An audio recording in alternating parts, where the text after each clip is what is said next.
Have you ever frozen in panic when someone simply says, "Tell me about yourself"? Oh, absolutely. Right. Like, Yeah. why does the easiest question in the world sometimes feel like a high-stakes exam? Welcome to Everyday English Flow, daily English practice, natural speaking, and effortless listening flow. It really is the ultimate paradox. Yeah. I mean, you possess all the data about your own life, Yeah. right? Yeah, obviously. Yet, in that specific moment, your brain's executive function just, well, it completely short circuits. Filtering a lifetime of experiences into a 30-second summary suddenly feels like an impossible task. It totally does. And that is exactly the hurdle we are breaking down today. So our mission for this deep dive is focused strictly on language learning, speaking, and listening. Hmm. We are going to deconstruct the ultimate framework for mastering the art of the self-introduction. Because getting this right, it doesn't just help you pass a test. No, definitely not. It dictates how people perceive your confidence and, honestly, your character from day one. It genuinely alters the social dynamic. Yeah, it sets the whole tone. Exactly. So to make this actionable and to specifically help you reach a C1 level of fluency, we're focusing on a strict numbers strategy today. There are exactly 3 core structural pillars to a perfect introduction. Just 3. Just 3. Master these 3, and you eliminate that panicked freeze entirely. Okay, 3 pillars feels very manageable. And if you stick with us to the very end of today's deep dive, we have a special bonus secret. A very good one.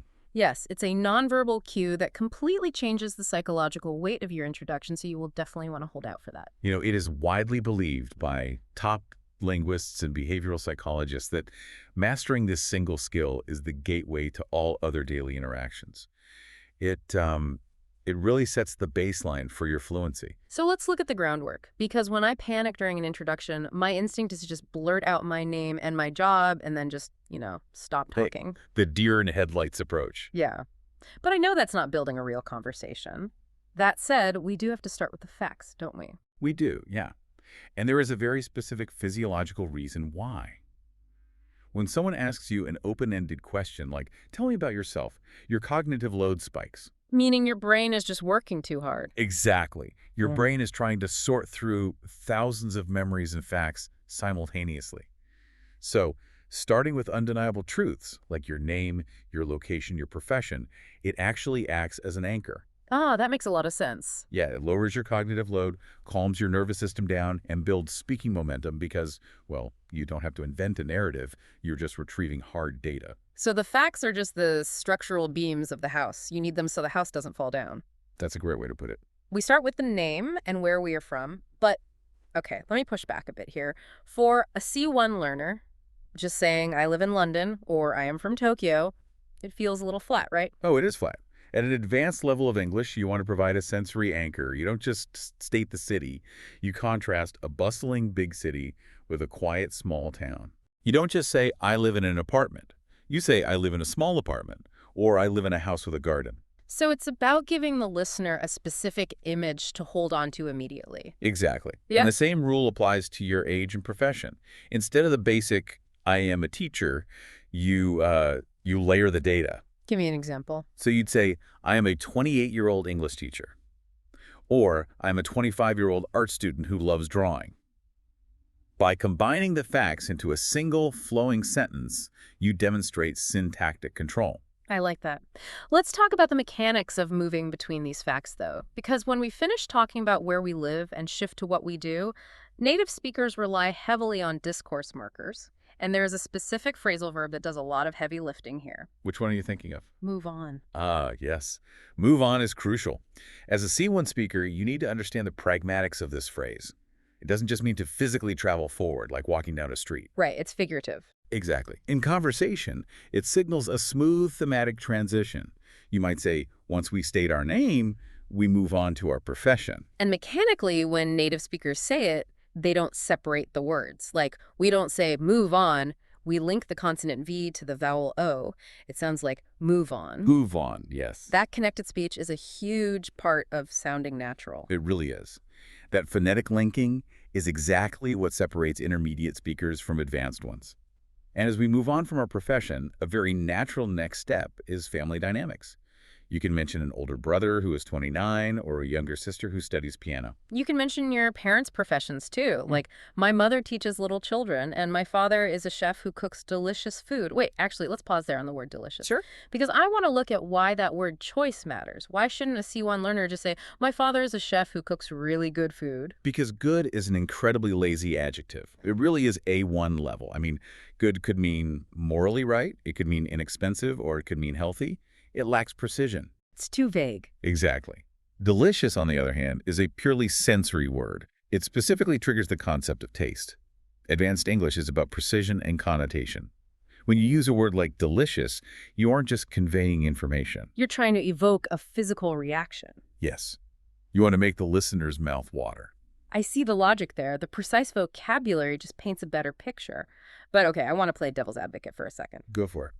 Even with words like delicious or adding bustling to big city, if we just list these facts, name, age, job, siblings, parents, aren't we risking sounding like a robot reading a resume? We absolutely are. That is the trap of the foundation. Right. The facts are just the ground floor. If you stop there, the interaction remains entirely transactional. To shift the introduction from a transaction to an actual human connection, you have to introduce variables. You have to reveal personality. And what's the easiest bridge from a cold fact to a warm personality trait? Pets. Pets, of course. Think about it. Discussing an animal inherently softens a conversation. It introduces the classic divide. Are you a dog person or a cat person? Right. And you wouldn't just say, I have a dog. You'd describe your small, friendly brown dog named Max. Or your quiet, sleepy, black and white cat named Luna. Exactly. And this is where we can really leverage C1 vocabulary. When describing cats, for example, a fantastic adjective to use is elegant. Oh, elegant. I like that. It does a lot more work than just saying a cat is pretty. Precisely. Yep. Elegant carries a specific connotation of graceful and stylish movement. We don't generally call dogs elegant when they are, clumsily chasing a tennis ball. No, definitely not. We reserve it for the fluid, deliberate way a cat moves. Another excellent C1 word for cats is independent. Because they don't need you the way a dog does. Right. But it's more than just saying the cat likes being alone. Autonomy is implied. The word independent means free from outside control. You might explain your preference by saying, unlike dogs, cats are quite independent. That sounds so much more advanced. It does. Using words like elegant and independent elevates your language because you are anthropomorphizing the animal. You are assigning it complex, human-like traits. So pets are the bridge. They move us from facts into our personal tastes. And personal tastes, like our favorites, are where the real color comes in. Absolutely. Food is a universal one. You could contrast an absolute love for vegetable pizza with tomatoes and peppers against, say, a classic pepperoni, or maybe a deep appreciation for pasta. Colors work too, though they are a bit simpler. You might prefer blue, like a calm sky, or green, reflecting nature and grass. But honestly, the most revealing tastes are hobbies. Yeah, for sure. Whether it's painting to relax, reading adventure stories, listening to old rock music, playing Saturday soccer, or watching animated comedy movies, hobbies invite the other person into your world. But I've read some fascinating research from communication experts suggesting that sharing what we love is really only half the equation. The real secret weapon for building rapport is actually sharing what we don't like. Yes, the psychology of shared dislikes is incredibly powerful. Anthropologists often refer to this as in-group bonding through a shared enemy. But isn't that risky? If I introduce myself and immediately start complaining, I'm going to come across as intensely negative, aren't I? It is risky if you choose a heavy, controversial topic. Like politics. Exactly. Stay away from that. The key is to select a harmless, universal dislike. This is sometimes called a benign violation. You are breaking the social rule of always being positive, but in a totally harmless way. Okay, give me an example of a benign violation. Mentioning that you absolutely despise waiting in long lines. Nobody likes waiting in long lines. True. Or noting that you steer clear of overly spicy food, or that you really, really do not like to wake up early. I get it. By admitting a minor flaw like hating mornings or avoiding olives, you show vulnerability. You drop the polished, perfect facade, which signals to the other person that they can relax too. It creates an instant micro-alliance. That's exactly it, an instant micro-alliance. Right in the middle of this deep dive, I just want to pause and remind you, the listener, that if you're enjoying this everyday English flow, make sure to like, share, and subscribe to the channel. It really helps support our daily English practice content. It definitely does. Now, speaking of mornings, let's examine the phrasal verb wake up. Because for a C1 learner, the focus isn't just the definition, which is emerging from sleep, but the pragmatics. Right, because there is a distinct difference between waking up and getting up, isn't there? Yes, a big difference. Waking up is the biological act of opening your eyes and becoming conscious. Getting up is the physical act of leaving the bed. Oh. So you can wake up at 6 a.m. but not get up until 7 a.m. Furthermore, just like move on, native speakers link the sounds. The K in wake attaches to the U in up. It's pronounced wake up. Wake up, yeah. I do not like to wake up early on weekends. That phonetic linking is so vital. It is. Now, before we explore the final pillar of this framework, which is arguably the most important, we need to synthesize what we have so far. Let's do it. We have the foundation of facts to lower cognitive load. We have personal color and vulnerability through our likes and dislikes. But having all this information is useless if you don't know how to deploy it. That brings us to the third pillar, contextual tailoring. Contextual tailoring, it's a very academic phrase for a very practical skill, which is basically just reading the room. Essentially, yes, you have this massive mental database of facts, hobbies, and harmless dislikes.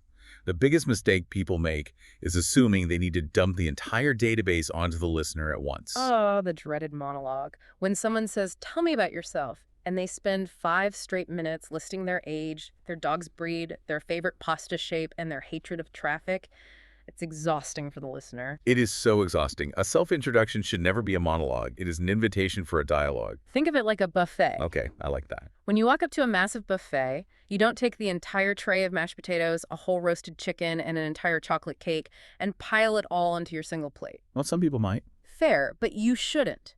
You assess what you are hungry for in that specific moment.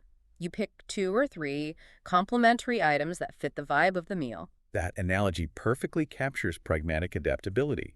You curate the mix.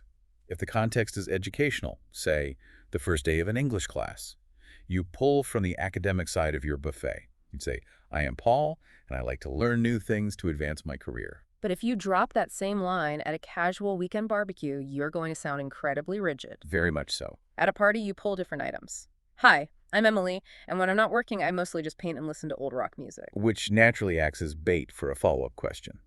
The other person is compelled to ask, oh, what kind of rock music? You have successfully initiated a natural conversation. This adaptability is summed up in a very common phrase, depends on the situation. Let's unpack the pragmatics of depends on the situation for our C1 learners. Because it's not just a filler phrase. No, it is a declaration of context.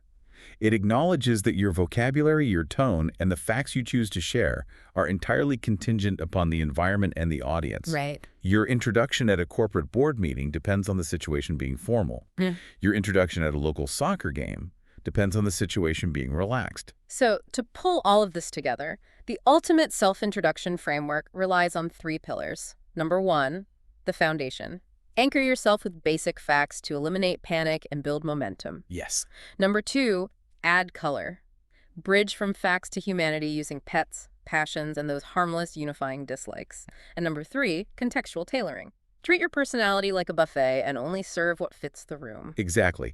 If you internalize those 3 pillars, you will naturally control the pace and depth of any new interaction. But we promised a bonus. We did. Beyond the C1 vocabulary, beyond the connected speech and the psychology of vulnerability, there's one nonverbal rule that supersedes everything else. A smile is very important too. Keeping it friendly and simple is honestly the most crucial advice. And there is hard neuroscience behind why a smile works. It involves mirror neurons in the brain.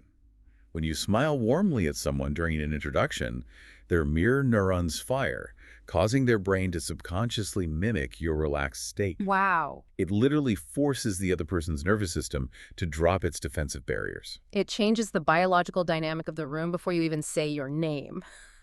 That's incredible. Now, as we wrap up, we love to bridge theory with practice.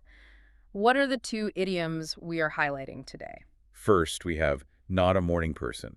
This is the idiomatic way to say you struggle with early hours. It implies a sense of grogginess or slow movement before, say, 9 a.m. I use that one constantly. If I'm introduced to someone at a 7 a.m. networking breakfast, I might actually use that as my benign violation. I'd say, nice to meet you. I'm usually not a morning person, so I'm currently running entirely on coffee. That's perfect. It gets a laugh every time. And the second idiom, Time flies when you're having fun. This captures the subjective experience of time passing rapidly when your brain is highly engaged and enjoying an activity. which is absolutely true of this deep dive. So here is our challenge for you, the listener. We want you to head down to the comment section and put this framework into practice. Write a 1 to 2 sentence self-introduction. Give us your name, your country, and then pick one item from your buffet, like a hobby or a favorite food. And try to weave in one of today's idioms if it fits. It is the perfect low-stakes environment to test your contextual tailoring. Also, to prove that you made it to the very end of this lesson and are serious about your effortless listening flow, we want you to type a specific phrase at the end of your comment. Write exactly, I stay committed. That lets us know you are part of the core community putting in the work. It's excellent accountability. I want to leave you with one final provocative thought to mull over on your own. We've talked a lot about presenting yourself in English, but think about how your introduction might change depending on the language you are speaking. Oh, that's interesting. Do you adopt a slightly different persona or highlight completely different traits when you introduce yourself in English compared to your native language? Does the language itself change who you present yourself to be? That is a fascinating question. Language shapes identity in ways we rarely notice. It really does. Thank you for spending your time with us today. Remember to like, share, and subscribe to keep the daily English practice going. We will catch you on the next deep dive.